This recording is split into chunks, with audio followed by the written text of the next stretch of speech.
আবহাওয়ার খবর জানতে চলে যাচ্ছি সহকর্মী তাওয়াক্কুল রহমানের কাছে। তাওয়াক্কুল, আজকের আবহাওয়া নিয়ে কি তথ্য রয়েছে আপনার কাছে, জানাবেন আমাদের।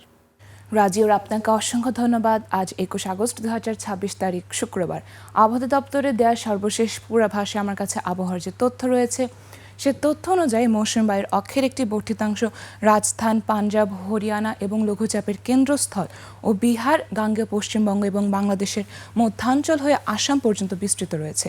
মৌসুমী বায়ু বাংলাদেশের উপর মোটামুটি সক্রিয় এবং উত্তর বঙ্গোপসাগরে মাঝারি অবস্থায় রয়েছে। দেখতে পাচ্ছি সারা দেশে 8টি বিভাগের মধ্যে রংপুর, ময়মনসিংহ, সিলেট ও চট্টগ্রাম বিভাগের অনেক জায়গায় এবং রাজশাহী, ঢাকা, খুলনা ও বরিশাল বিভাগের কিছু কিছু জায়গায় অস্থায়ীভাবে দমকা হাওয়া সহ হালকা থেকে মাঝারি বৃষ্টি এবং বজ্রসহ বৃষ্টিপাত হতে পারে।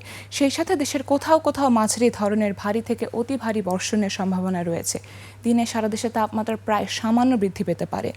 দেখতে পাচ্ছি রাজধানী ঢাকায় প্রতি ঘন্টায় দক্ষিণ ও দক্ষিণ পূর্ব দিক থেকে বাতাস প্রবাহিত হতে পারে 10 থেকে 15 কিলোমিটার বেগে।